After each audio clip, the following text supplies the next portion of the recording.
When you're deeply focused on your work, you forget how it looks to others. Unless, like me, you're an agnostic Jew.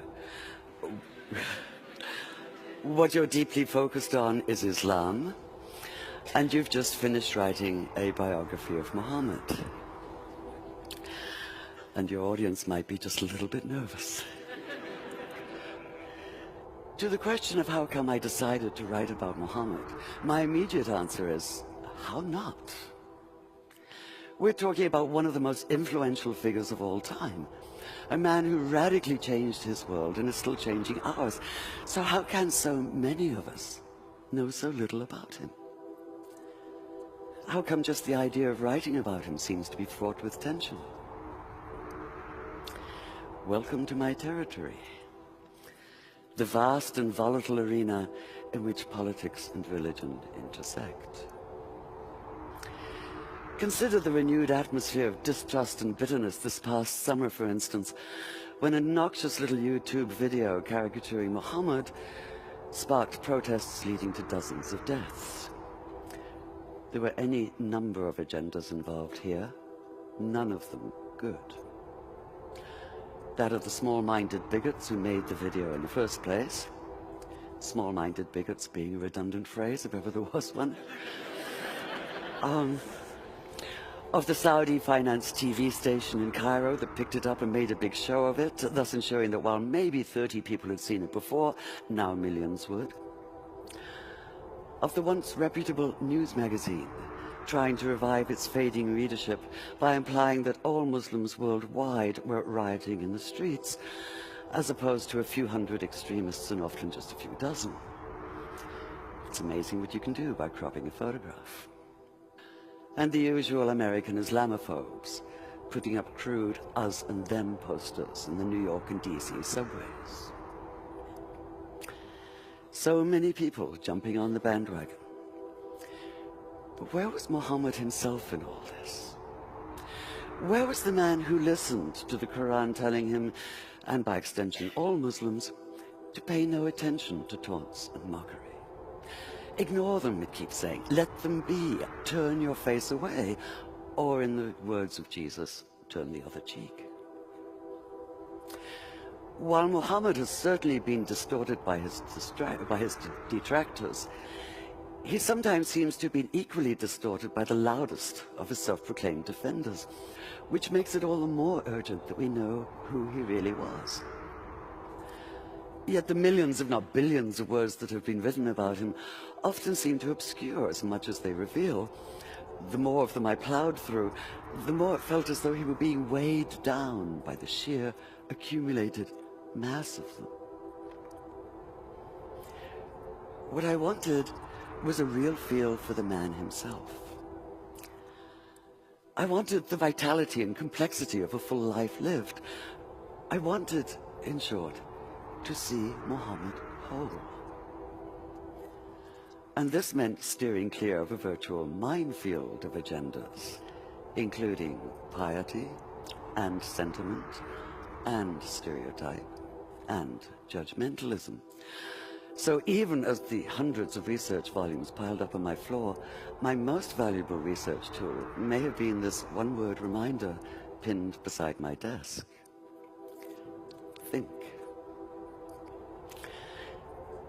Take the pivotal moment of Islam, for instance, which is what happened to Muhammad one night in the year 610 on a mountain just outside Mecca.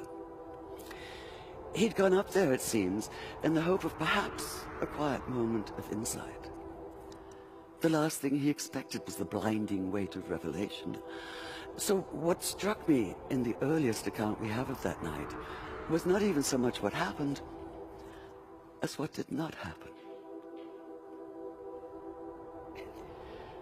Muhammad did not come floating off the mountain as though walking on air. He did not run down shouting hallelujah and bless the Lord. He did not radiate light and joy. There were no choirs of angels, no music of the spheres, no elation, no ecstasy, no golden aura surrounding him. Not even the whole of the Quran fully revealed, but only 5 brief verses. In short, he did none of the things that might make it easy to cry foul, to put down the whole account as an invention, a cover for something as mundane as personal ambition. Quite the opposite. In his own reported words, he was convinced at first that what had happened couldn't have been real. At best, he thought it had to have been a hallucination, his own mind working against him. At worst, possession, and he'd been seized by an evil jinn, a spirit out to deceive him, even crush the life out of him. In fact, his first instinct was to leap off the highest cliff and escape the terror of what he'd experienced by putting an end to all experience. Whether you believe the words he heard that night came from inside himself or from outside, it seems absolutely clear that Muhammad did experience them, and that he did so with a force that would transform himself, his sense of himself and his world. So that initial panicked disorientation, that sundering of everything familiar, that feeling of being overwhelmed by a force larger than anything the mind can comprehend, strikes me as utterly real. It's the only response that makes sense. It's the only sane response, the only human one. And this is what allowed me to begin to see Muhammad not as a symbol, and not even as a subject, but as a man, a complex human being, and to follow the extraordinary arc of his life from neglected orphan to acclaimed leader, from marginalized outsider to the ultimate insider, from powerlessness to power.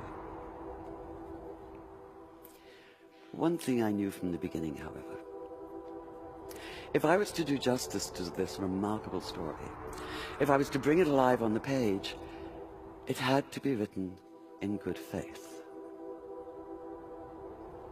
Now, I do realize there may be a certain irony in an agnostic standing here talking about good faith, but there's been so much bad faith in every sense of the term, and we have to get beyond it, all of us.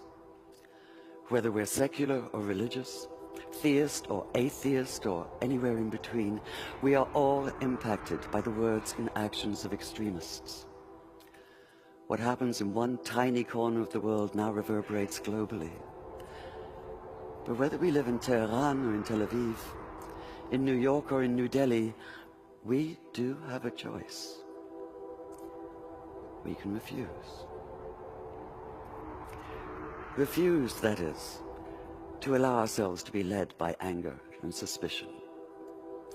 Refuse to allow ourselves to be manipulated by extremists of all stripes. Refuse their narrow vision, their comic book distortions, their miserably small minds. We have to reclaim the narrative, the full narrative, beyond stereotypes, beyond snap judgments, beyond headscarves. Just as we need to see Muhammad whole, so we need to start seeing each other whole, in good faith. Thank you.